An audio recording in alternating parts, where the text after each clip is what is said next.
ETV YouTube channels లో మీ వ్యాపార ప్రకటనల కోసం ఈ నంబర్కి కాల్ చేయండి. మన కోసం మనతో కొట్లాడే నిజమైన ప్రేమ చూపించే ఒకే ఒక వ్యక్తి అమ్మ.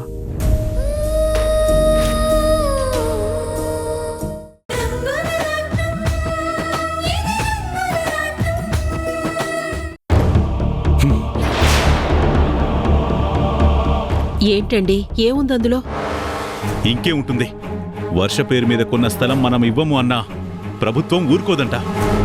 హ్యాండ్ ఓవర్ చేసుకుంటామని గౌరవనీయులైన కలెక్టర్ గారు నోటీస్ పంపించారు.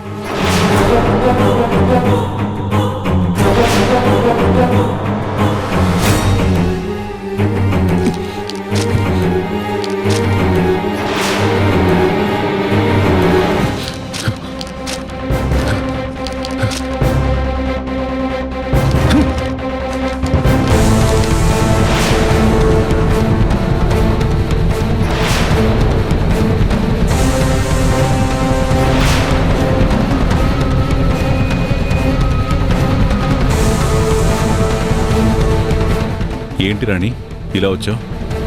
అది బాబుగారు, మీతో మాట్లాడాలని వచ్చాను. మాట్లాడాలా? ఏ, మళ్ళీ ఏదైనా సాయం కావాలా? మేము అడగకుండానే సహాయం చేసే పెద్ద మనసు మీకుంది బాబుగారు. మాకు సహాయం చేయండి అని అడిగే పరిస్థితి మాకెప్పుడూ రానివ్వలేదు. మరి ఇప్పుడెందుకు వచ్చావు? అయ్యో, అదేంటండి అలా అంటున్నారు? అమ్మా రాణి, లోపలికి రమ్మా.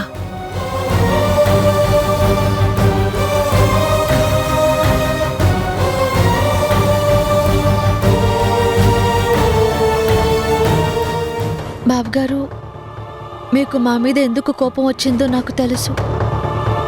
కానీ ఏమీ చేయలేని పరిస్థితుల్లో మేమున్నామని మీరు అర్థం చేసుకోండి.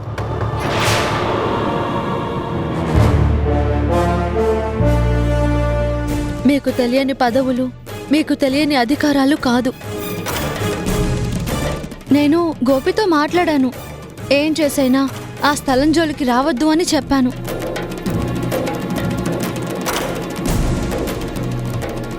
కానీ పాపం గోపి కూడా ఏమీ చేయలేని పరిస్థితుల్లో ఉన్నాడట. పైనుంచి జీవో వచ్చేసిందంట బాబుగారు. దానిని నేను కూడా మార్చలేను అని చాలా బాధపడ్డాడు గోపి. వాడి పరిస్థితి పెద్ద మనసుతో మీరే అర్థం చేసుకోవాలి. అయిపోయిందా? ఇంకా చెప్పాల్సిందేమైనా ఉందా? బాబుగారు, అది చూడు రాణి, ఒక జిల్లా కలెక్టర్ తలుచుకుంటే ఏం చేయగలడో తెలియనంత అమాయకుణ్ణి కాదు నేను. ఒక మనిషి నేనిది చెయ్యాలి అని నిర్ణయించుకుంటే ఏమైనా చేయగలడు. దానికి ఉదాహరణ నేనే. నా జీవితం ఒక సామాన్య వ్యక్తిగా మొదలుపెట్టాను. నేను గొప్పవాణ్ణి అవ్వాలని కలలు కన్నాను. నన్ను గొప్పవాణ్ణి చేయడానికి నా స్నేహితుడు సాయపడ్డాడు. ఈరోజు నేను ఈ స్థాయిలో ఉన్నానంటే కారణం ఏంటో తెలుసా? ఇలా ఎదగాలని నేను బలంగా నిర్ణయించుకున్నాను కాబట్టి. అలాంటిది నేను స్వయంగా నీ తమ్ముడి దగ్గరికి వెళ్ళాను. ది గ్రేట్ కలెక్టర్ గారిని రిక్వెస్ట్ చేశాను. ఎందుకో తెలుసా? నా ఆస్తి పోతుందని కాదు, నా ఆశ చేయి జారిపోతుందని.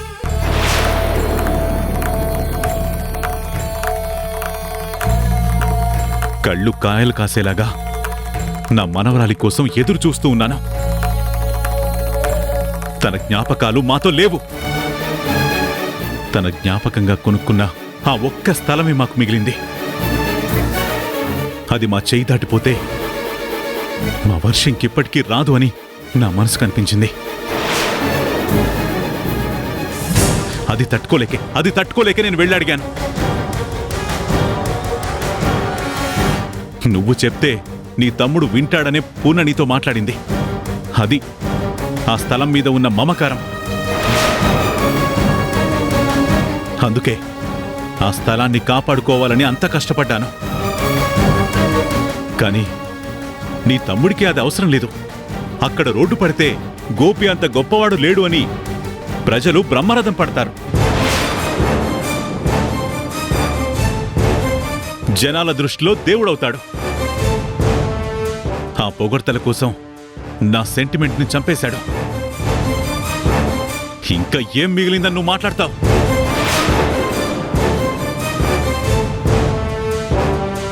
లేదు బాబుగారు, నా తమ్ముడేంటో వాడి మనసేంటో నాకు బాగా తెలుసు. జనాల గురించి వాడు ఆలోచించాడు, కాదు అని నేను అనను. కానీ అక్కడ మీ స్థలం ఉందని తెలియక ముందే ఆ రోడ్ మ్యాప్ వేసేశారంట. దాన్ని అధికారులకు పంపించేశారంట. మీరు చెప్పేసరికి వాడి చెయ్యి దాటిపోయింది బాబుగారు. లేకపోతే మిమ్మల్ని బాధ పెట్టే పని మేం చేస్తామా? మీ నీడలో బతుకుతున్న వాళ్ళం, మీ ప్రేమాభిమానాలకి పొంగిపోతున్న వాళ్ళం. మీ చల్లని చూపు మా మీద ఉండాలని ఎప్పుడూ కోరుకునేవాళ్ళం. మిమ్మల్ని బాధ పెట్టే పని మేమెందుకు చేస్తాం?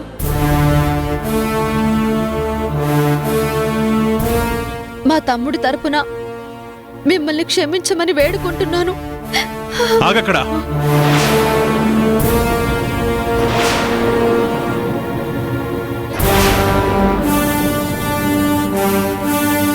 క్షమించడానికి మీరేం తప్పు చేయలేదు కదా,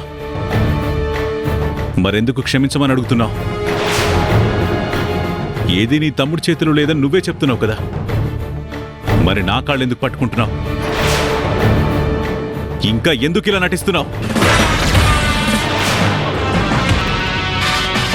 అదేంటండి, రాణి కళ్ళ నీళ్లు పెట్టుకుంటున్నా మీకు అర్థం కాలేదా తను మాట్లాడుతుంది నిజమని?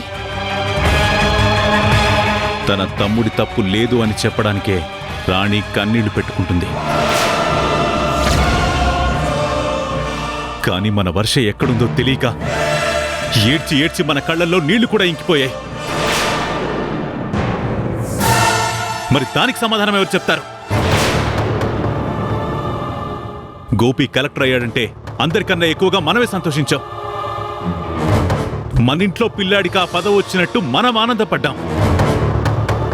రాణి అరెస్ట్ అయిందంటే తప్పు చేయకుండా అరెస్ట్ అయిందని నువ్వు ఏడ్చావు, నేను ఏడ్చాను. నిర్దోషిగా బయటపడాలని మనం కూడా ఆ దేవుణ్ణి మొక్కుకున్నాం. చివరికి వంశీ వర్షాల ప్రేమ గెలవాలని మనమే పట్టుపట్టాం. వాళ్ళ ప్రేమను అపార్థం చేసుకుని వర్షని కాలేజీ మానిపిస్తే నువ్వు నేను వెళ్ళి మాట్లాడాం. వర్ష చదువు ఆగిపోకుండా చేశాం. తన చెల్లెలి ప్రేమని గెలిపించడానికి మనం ఎంతో కృషి చేశాం. ఈరోజు వాళ్ళంతా బానే ఉన్నారు, బాధ మాత్రం మనకి మిగిల్చారు. అందుకే ఇలా దొంగ కన్నీళ్లతో మనల్ని నమ్మించాలని చూస్తోంది.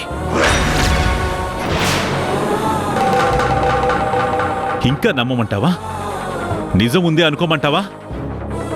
లేక నా మనవరాలు వర్షని మర్చిపోమంటావా? ఎలా మర్చిపోమంటావు? ఎవరిని మర్చిపోమంటావు?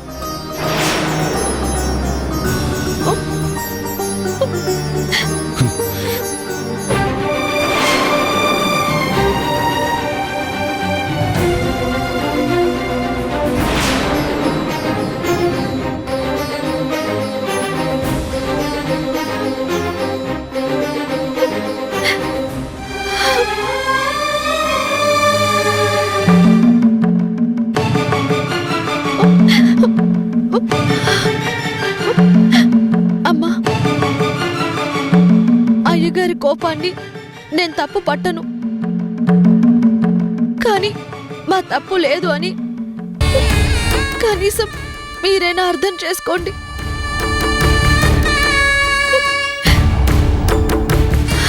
రాణి,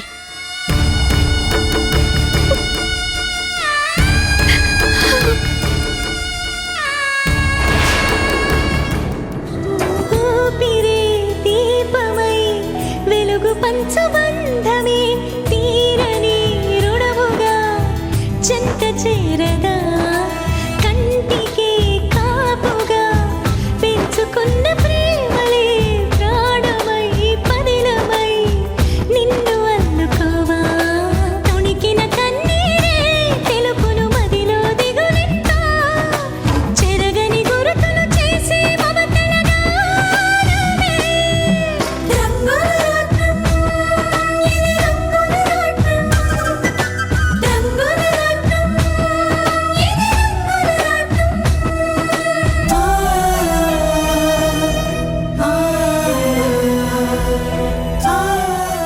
పూర్ణ అలా చూస్తున్నావు? మీరైనా అన్న అనుమానం వస్తుందండి. ఎందుకు? రాణి కుటుంబాన్ని ఎంతో అభిమానించేవారు. ఆ అమ్మ ఎవరో మనకి తెలియకపోయినా మీరు వెళ్లి అక్కడ ఉప్మా పెసరట్టు తిన్నారు అన్న అభిమానంతోనే ఆ కుటుంబాన్ని చేరదీశారు. తర్వాత వర్ష పేరు వల్ల వాళ్ళు మనకి మరింత దగ్గరయ్యారు. వాళ్ళ ప్రతి కష్టానికి నేనున్నాను అని నిలబడ్డారు. అలాంటి మీరు రాణితో ఇలా మాట్లాడడం చాలా ఆశ్చర్యంగా ఉందండి. నేనే తప్పు చేయలేదు పూర్ణ. వాళ్ళని కూడా నా మనవరాళ్లే అనుకున్నాను. అందుకే మనతో ఏమాత్రం స్థాయి లేకపోయినా మనవాళ్లు అన్నట్టు చేరదీశాను. వాళ్ళకా కృతజ్ఞత ఉండాలి కదా. రక్త సంబంధానికి కలుపుకున్న బంధానికి ఉన్న తేడా అదే. వాళ్ళ కష్టం వస్తే మనకొచ్చింది అనుకుని మనం నిలబడ్డాం. కానీ ఈరోజు నా మనవరాలి స్థలం అదే. నా సెంటిమెంట్ని వాళ్ళు ఏమాత్రం గౌరవించలేదు. చేతిలో అధికారం ఉంది కదా అని గోపి తన నిర్ణయం తీసుకున్నాడు. తమ్ముడికి ఏమీ చెప్పలేకపోతున్నానని రాణి మనకు చెప్పడానికి వచ్చింది. ఇంకా ఎందుకు అభిమానించాలి? అందుకే అలా మాట్లాడాను. పాపం రాణి ఏం చేస్తుందండి? అటు తమ్ముడికి చెప్పలేక ఇటు మనకి చెప్పలేక తనలో తానే ఎంతో బాధపడుతోంది. రాణి మాటల్లో మీకా బాధ అర్థం కాలేదా? రాణి బాధని నేను అర్థం చేసుకుంటే నా బాధను ఎవరు అర్థం చేసుకుంటారు? అది 100 కోట్ల నష్టం వచ్చే ప్రాజెక్ట్ అయినా సరే పోనీలే అని వదిలేసేవాణ్ణి. కొత్తగా పెట్టాలనుకున్న వ్యాపారమైనా ప్రజల కోసం అడుగుతున్నారు కదా అని నేను సర్దుకుపోయేవాణ్ణి. కానీ ఆ స్థలం మనకి మన వర్ష జ్ఞాపకం. 100 కోట్ల లాభం వస్తుంది, అక్కడ వెంచర్ వేద్దామా అని అడిగితే నేను మూర్తిని తిట్టాను. ఎందుకంటే నేను దాన్ని ఆస్తిగా చూడలేదు. ఆ స్థలం మీద డబ్బు సంపాదించాలనుకోలేదు. మనకి దూరమైన వర్షకి గుర్తుగా ఉంచాను. తన తాతయ్య అని తొలిసారి ఇంట్లో అడుగు పెట్టగానే తనకి బహుమతిగా ఇద్దామనుకున్నాను. ఇన్నేళ్లుగా జాగ్రత్తగా చూసుకుంటున్న స్థలం ఇప్పుడది చేజారిపోతూ ఉంటే ఇక వర్ష ఎప్పటికీ మన దగ్గరికి రాదేమో అని భయంగా ఉంది పూర్ణ. ఈ విషయంలో నేను ఎంత దూరమైనా వెళ్తాను. కానీ ఆ స్థలం జోలికొస్తే నేను ఒప్పుకోను, ఎవ్వర్నీ వదిలిపెట్టను. అయ్యో అది కాదండి. ఏంటి పూర్ణ, వాళ్ళనంతలా వెనకేసుకొస్తున్నావు? వర్ష అని పేరున్నందుకే వాళ్ల మీద అంత అభిమానాన్ని పెంచుకున్నాం. కానీ వర్ష పేరు మీద కొన్న స్థలాన్ని తీసుకుంటాను అంటున్నారు. నేను కోపాన్ని పెంచుకోకూడదా? ఎవరికైనా ముందు తన వాళ్లే, తర్వాతే పరాయి వాళ్ళు. అది గుర్తుపెట్టుకో.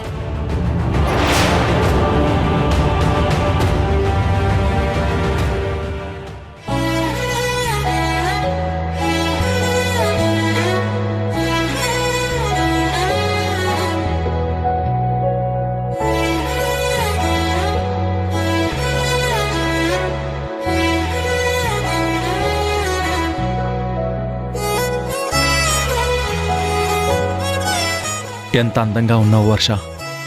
తొందరలోనే మనిద్దరం ఒక్కటైపోతున్నాం. ఇన్నాళ్ల మన కల నెరవేరబోతుంది. ఇన్ని రోజులు నీతో మాట్లాడుతుంటే రోజులు తెలిసేవి కాదు. ఇప్పుడు పెళ్ళి అనుకున్నాక రోజులు గడవడం లేదు. ఎంత వేగంగా మన పెళ్లి రోజులు వస్తాయా అని అనుక్షణం ఎదురు చూస్తున్నాను. ఇక్కడ నేను ఇలా ఆలోచిస్తున్నాను, అక్కడ నువ్వేం చేస్తున్నావు?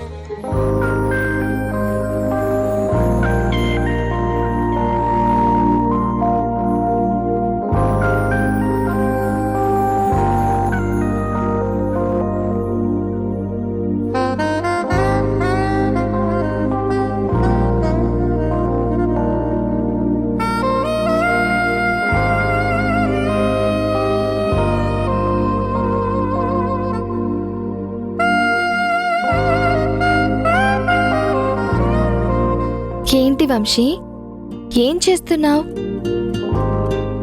నువ్వు నా జీవితంలోకి వస్తున్నావని తెలిసిన మరుక్షణం నుంచి నిన్ను చూడాలనిపిస్తుంది.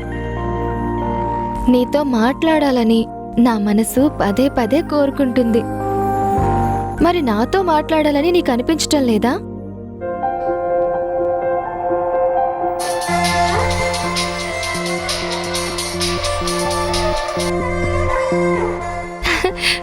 హాయ్ వంశీ, ఇప్పుడే నీ గురించి తలుచుకుంటున్నాను, వెంటనే ఫోన్ చేశావు. అబ్బో, నిజంగా శ్రీమతి గారికి నేను గుర్తొచ్చుంటే నాకన్నా ముందు నువ్వే ఫోన్ చేయాలి కదా. ఆడపిల్లని బాబు, అంత స్వతంత్రం ఉండదు. నువ్వెప్పుడూ గుర్తుంటావు, నా గుండెల్లోనే ఉంటావు. కానీ ఎంత మాట్లాడాలి అనిపించినా నాకు కొన్ని ఆంక్షలుంటాయి కదా. మనమిద్దరం ఇప్పుడు పెళ్లి చేసుకోబోతున్నాం వర్ష. ఇంకా ఆంక్షలేంటి? మన ప్రేమ రహస్యం కాదు, పెళ్లి రహస్యం కాదు, అడ్డు చెప్పే మనిషి మీ అక్క కాదు. ఇంకేం చెప్తావు? కొలంబస్లా గొప్ప విషయమే కనిపెట్టావు. కానీ మీ ఇంట్లో అత్తయ్య మావయ్య ఉన్నారు. నేను నీకు ఫోన్ చేసి మాట్లాడితే వాళ్ళు ఏమనుకుంటారు? ఏముంది, కొడుకు కోడలు ముచ్చటగా మాట్లాడుకుంటున్నారు అనుకుంటారు. డాడ్, అలా ఏమీ అనుకోరు. ఈ వర్షకు అసలు బుద్ధి లేదా, ఎప్పుడు పడితే అప్పుడు వంశీకి ఫోన్ చేస్తుంది అని తిట్టుకుంటారు. ఏమో వర్ష, మేము అలా కనిపిస్తున్నావా?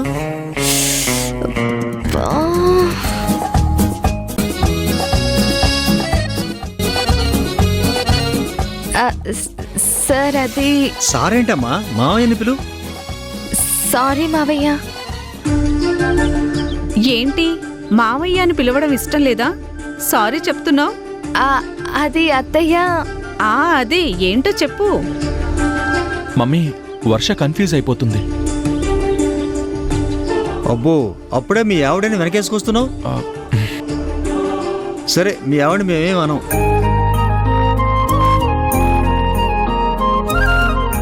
అమ్మా వర్ష, నన్ను క్షమించమ్మా. అదేంటి మావయ్య అలా అంటున్నారు? అవునమ్మా, తప్పు చేసినప్పుడు తప్పకుండా క్షమాపణ అడగాలి. వంశీ నిన్ను మా ఇంటికి తీసుకొచ్చినప్పుడు మేమిద్దరం నిన్ను చాలా తక్కువ చేసి మాట్లాడాం. ఆ మాటలు నిన్ను బాధపెట్టాయని మాకు తెలుసమ్మా. ఏంటి మావయ్య, మీరింకా అదే తలుచుకుంటున్నారా? కొడుకు ఎవరో ఒక అమ్మాయిని ఇంటికి తీసుకొచ్చినప్పుడు మీరే కాదు, మీ స్థానంలో ఎవరున్నా అలాగే మాట్లాడతారు.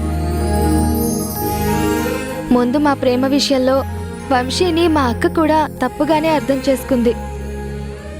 తర్వాత వంశీ గొప్పతనం ఏంటో మా అక్క అర్థం చేసుకుంది. అయినా నేను ఆ విషయం ఆ రోజే మర్చిపోయాను. ఇంకెప్పుడు మన మధ్య ఇలాంటి మాటలు రాకూడదు మావయ్య. అయితే కోడలా, నీకేమేం వంటలొచ్చు?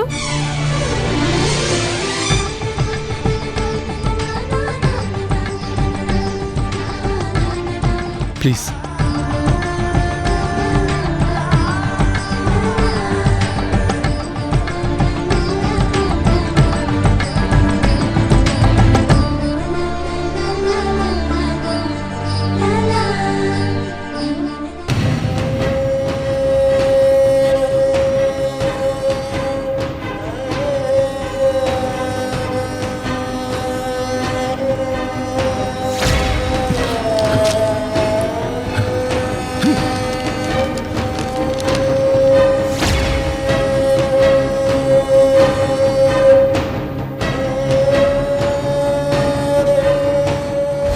రోడ్డు పడితే గోపి అంత గొప్పవాడు లేడు అని ప్రజలు బ్రహ్మరథం పడతారు.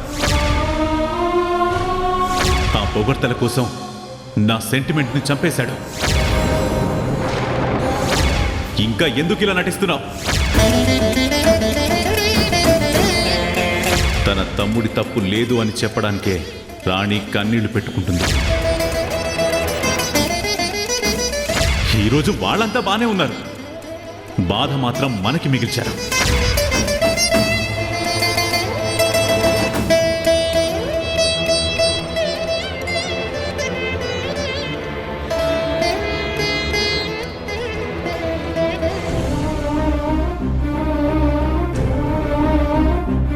రాణి, అమ్మా అమ్మా, రాణి రాణి అమ్మా. రోడ్డు మీద అంత పరిధ్యానంగా నడిస్తే ఎంత ప్రమాదం అమ్మా. జీవితంలో ఒకసారి ఎదురు దెబ్బ తగిలితే తట్టుకోవచ్చు తాతయ్య, కానీ ప్రతిసారి ఎదురు దెబ్బలు తగులుతూ ఉంటే తట్టుకోవడం కష్టం. అదేంటమ్మా, నువ్వు నిన్ననే కదా నాతో ఎంతో సంతోషంగా మాట్లాడు, ఇంతలో ఏమైంది? అవును తాతయ్య, ఈ రోజు ఇలా జరుగుతుందని తెలియక నా ఆనందాన్ని మీతో పంచుకున్నాను. కానీ ఒక్క రోజులోనే నా ఆనందం అంతా ఆవిరైపోయింది.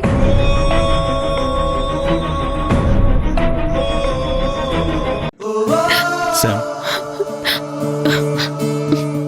ఏంటి తాతి? ఏం చేస్తున్నావమ్మా? ఏమీ లేదు తాతి. ఎందుకమ్మా మనసులో ఒకటి పెట్టుకుని బయటికి నవ్వుతూ మాట్లాడుతున్నావు? నేనేం నటించడం లేదు తాతి. నా బాధని ఎవరితోనూ పంచుకోవడం లేదు, అంతే. వంశీని వర్ష కన్నా ఎక్కువగా ప్రేమించావు కదా, మరి వంశీ దూరం అవుతుంటే నీకు బాధ అనిపించట్లేదా? ఈటీవీ విన్ యాప్ రోజుకి కేవలం రూపాయి మాత్రమే. ఇప్పుడే ఈటీవీ విన్ యాప్ డౌన్లోడ్ చేసి సబ్స్క్రైబ్ చేయండి.